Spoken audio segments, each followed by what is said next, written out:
The people of Europe who are defending themselves do not ask us to do their fighting.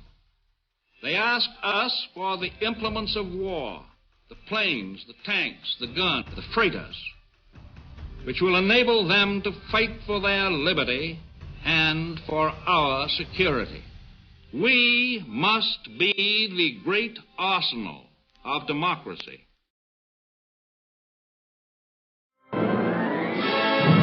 The shadow of the conquering German armies covered Western Europe. The self-styled master race was riding high.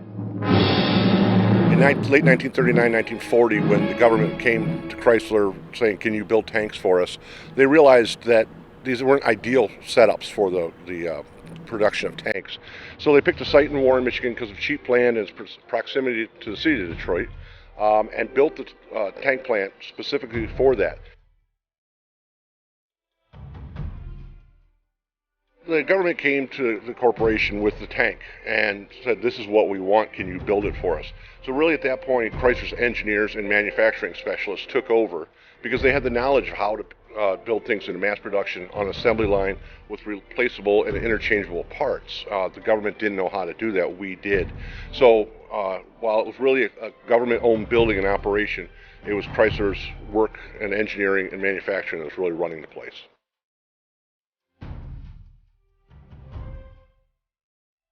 And it was from 13 months from the time Chrysler was awarded the contract to the very first Grant tank rolling out of the door. They hadn't even poured the floors before the first tank rolled out. While they were building the building, they were building tanks at the same time. The first tank they asked us to build was the M3 Grant tank. It was a strange looking tank, very high silhouette, so it could be seen from a long way. Its main barrel was on one side of the tank. It couldn't traverse all the way. Had a .30 caliber machine gun mounted in the hull and nothing on the roof, kind of thin armor. Most of those, or if not all of them, went to Great Britain for their armed forces. The next tank that came out in 1942 was the Sherman tank, the M4. That had much thicker armor, larger engine, turret that traversed all the way around, giving 360 views of high velocity, 75 millimeter, and then it had a .30 caliber machine gun in the hull and a .50 caliber on the roof. So it was really an advancement in tank technology. Chrysler actually built over 25,000 tanks during the war, which made up for over 25% of the entire nation's tank production. And also, the German Army only made 20,000 tanks, so we outpaced the entire German Army with just our tank production from the Detroit tank.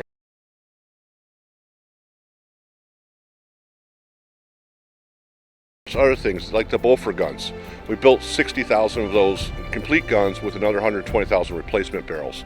And the amazing things were on those that they were being built in Sweden and in Great Britain at the time, but they weren't built on a large scale because they're so complex and so hard to build.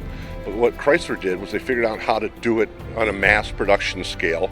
They had over 2,000 local suppliers, tool and die shops, small shops around here supplying the parts, and Chrysler was able to get these things together and get them out the door in a very quick manner. And really, those went on every Navy ship. They're anti-aircraft guns. They were used all over the world.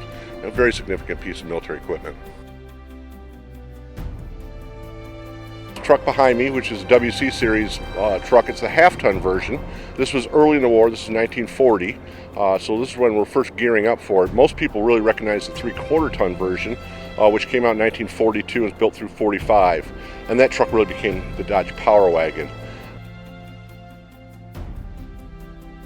Chrysler was always the engineering company, so we had a really strong basis of engineering.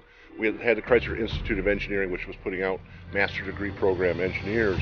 And all those people served in specific areas, and really we drew upon all their expertise to improve manufacturing, to improve the speed of manufacturing, and really improve the product that the government was asking us to build. A lot of times they would bring us something that they wanted built, and we knew we could do it better than them, and our engineers changed it and made recommendations, and 9 times out of 10 the government would see the wisdom in that and change with it. So it was really the employees were really the backbone of everything.